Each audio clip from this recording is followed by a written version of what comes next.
He fought a few months ago, and he did really good. He won, and him and Chase, this picture is actually taken at a kickboxing tournament at Pearl City High School a few months ago. They both competed. They both took second place in the divisions, and we have a few females that do it because Martin's Taekwondo school has a bunch of students in there. We have a couple high school girls from Kailo High School. Isn't that Kayla? Yeah, Kayla Kana is one of our competitors. She's 1-0 in the ring. She's done a bunch of competitions. And as far as passing along goes, we make sure we tell these guys if we catch you guys being punks, we catch you guys doing anything we wouldn't do, there's consequences. Not that they're gonna come to the gym and we're gonna put on gloves and beat them up. That's easy. That's easy. We're gonna make them do hard stuff, sprints, running. We're gonna make them hold a plank position for a whole hour. We're gonna make them hold the squat position. It's gonna be stuff that they're not gonna like. Some guys come to practice and when it's sparring, they're like, big smile on their face, it's spar day. But as far as if there's disciplinary actions for any of these guys, they know it's not gonna be fun, and it's not gonna be something where we got a smile on our face like, yeah, you know, hitting them or whatnot. But we definitely make sure that if they step out of line, then they realize real quick that they shouldn't be doing that. And Martin's going to now talk about these two fine young gentlemen in front of us. But just to add to what you said real quick, we don't really have too much of a problem with that because me and Jojo try to lead as much as possible by example. You know, us and the other senior fighters and stuff and coaches that train, we all lead by example. And if you lead by example, the people that are below you or following you or whatever it is, they're going to want to do that too. Okay, so you know, it's not like you have to bring them in the gym every single on Monday after every weekend they went out and partying and they got to hold a squat, you know, get punched in the face a little bit. Nah, I'm just kidding, but that does happen a little. But we don't really have a problem with that though because we want to lead by example. Okay, but whenever you're in a leadership position, whether you have a brother or sister or little cousin or whatever it is, the way you want them to be is how you gotta be. You gotta lead by example, right? So you do what you want them to do. And these two guys in the front, these are just two of my main Taekwondo Taekwondo students. I'm a Taekwondo instructor. That's my full-time job. I teach Taekwondo at Martial Arts Company in Kailua, so I get to do what I love every day. And I also teach kickboxing down there too. And these kids fought on this day as well. Everyone did really good on this tournament. And I train kids from ages 2.5 to about like 14, 16 years old, so mostly kids. And we have 160 something students right now, so pretty much all kids. And it's all about leading by example. Like I can't tell them to train hard, do good in school, take care of your body by eating healthy, not doing drugs, not smoking cigarettes, stuff like that. And then I go do those things. I can't do that because that's not leading by example. So if I want them to do good, if I want them to come up and be good black belts, if I want them to be good people all around, well-rounded martial artists, then that's what I gotta be too, because they're looking up to me. And everybody in this room has somebody looking up to you, whether you think it or not. So it's always important to lead by example. There's always somebody that's watching you, but remember, you don't do the right thing because someone's watching. It doesn't matter if no one's in the room or if there's 100 people watching you. You do the right thing because it's the right thing to do, right? So that's how you pass it on. Just pass it on by leading by example.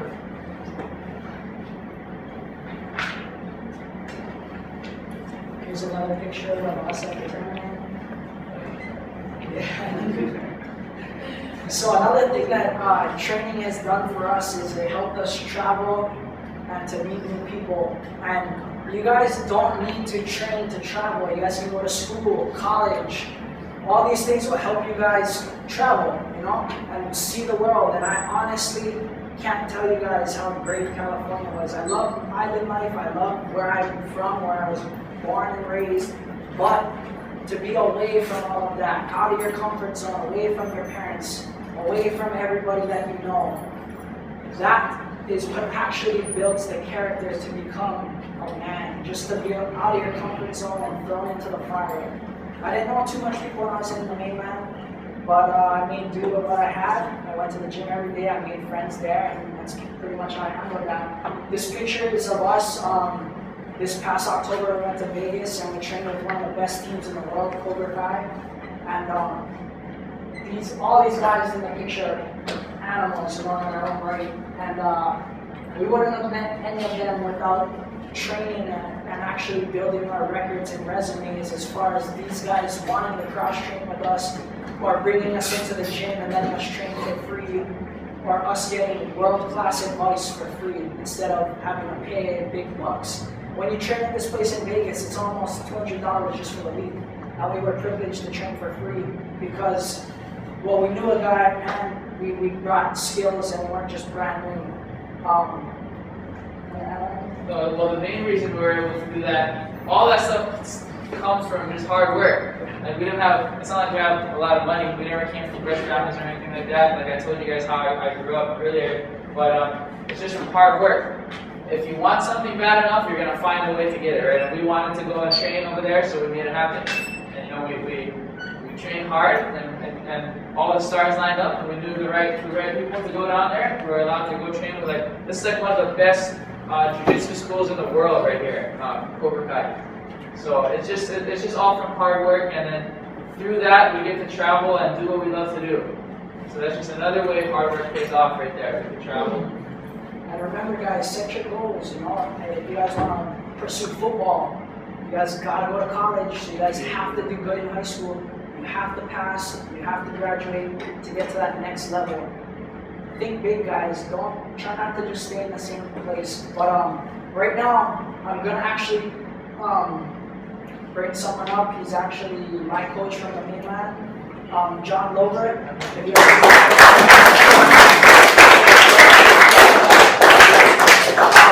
When I went to the mainland, I didn't even know him. My oldest brother lived up there for 8 years and worked at Starbucks. He never trained a day in his life. This guy was going to Starbucks every morning, and he met him. And my brother would tell him every day when I was in high school, "Oh yeah, my brother just had his first fight." And he would say, "Oh yeah? That's cool." And then my brother would tell him, "Oh yeah, my brother's going to come up here someday and train with you." And he's like, "Oh yeah, I'll see it when I believe it." But this guy right here, actually, who heard of Frank Shamrock? This guy beat Frank Shamrock at the Blaisdell for the Super Brawl middleweight title, which Super Brawl was an event that was held down here a long time ago. They don't even have that show anymore. Super Brawl was like one of the biggest events in the world when it was around. And this guy beat Frank Shamrock, and he's here today to talk to you guys also, you know. Aloha, guys.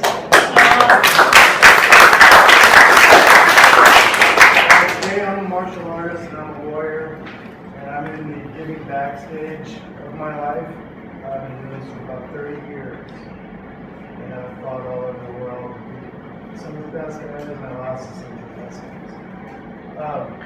What Jojo has right here, I couldn't teach him something he's born with.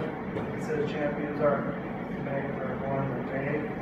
But you have to be born with something inside you, a desire to be someone special. You have to forge meaning and create an identity for yourself, whatever it is you decide to do. Whether you want to be an excellent student or a world-class cage fighter, it's up to you, whatever you want to do. Yeah, Jojo, like most of us here, we had trouble in school, bullies and all kinds of stuff like that. Well, when he got out of school, he came to live with his brother and came to train with me for a little over a year.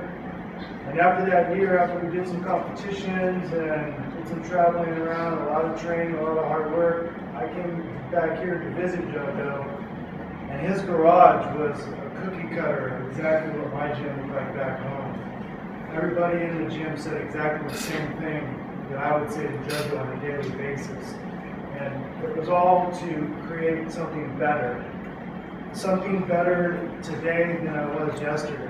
And that's what he's always striving to do, and that's what he's trying to pass on to you guys. We've all made mistakes in our lives, and we've been up and we've been down, but it's up to you to decide how long you're up and how long you're down. Me, personally, I like to stay up. So I like to do what's going to help me to be better. Raising my family, working a job every day, being noble, having character and doing the things, the good things.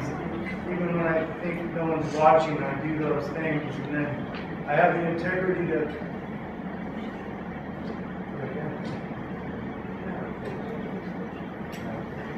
So you got to have the integrity to do these things every day, day in and day out. You can't just do them one day and then stop doing them. that doesn't do any good for you. So, in the end, basically, what you want to do for yourself is you want to forge meaning for your life. And right now is the best time of your life. This is high school. This is probably going to be the funnest time of your life.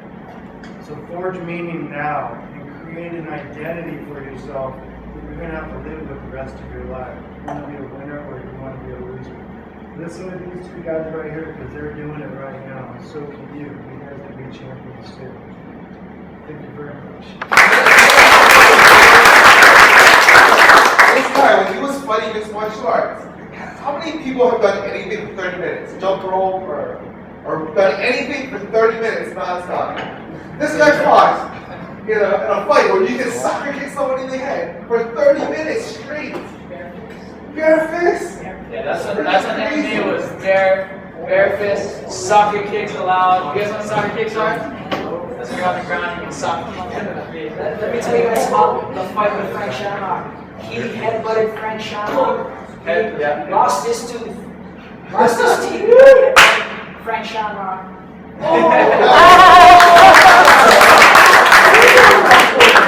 That's all part of the journey. That was not a shame, eh? That's classic.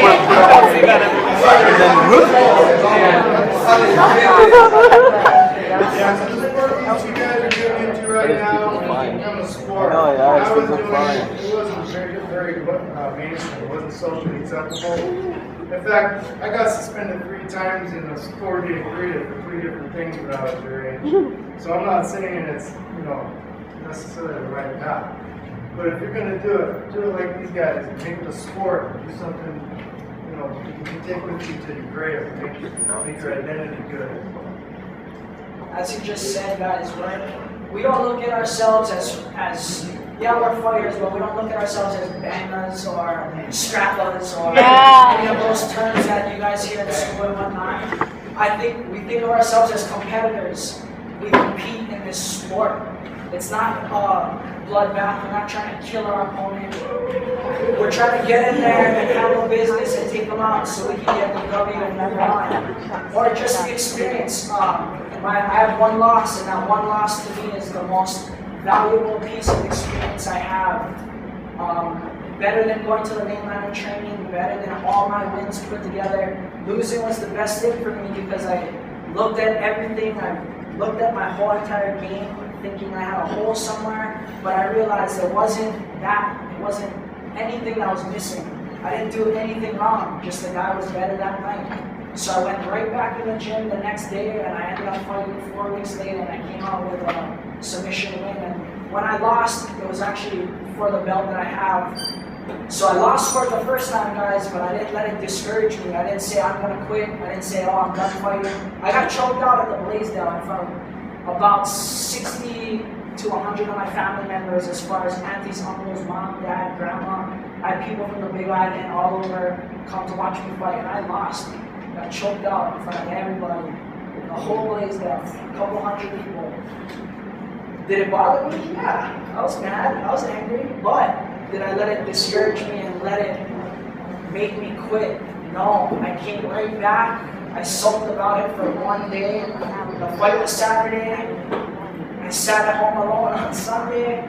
Got right back in the gym on Monday. Took another fight Monday night for the #1 contender spot. 3 weeks later, I was the #1 contender again. So I'm just hard work, man, and just staying positive about everything will definitely take you far. Alright guys, I'm going to show you guys some highlights of me and Martin's competitions. This one right here is Martin is first.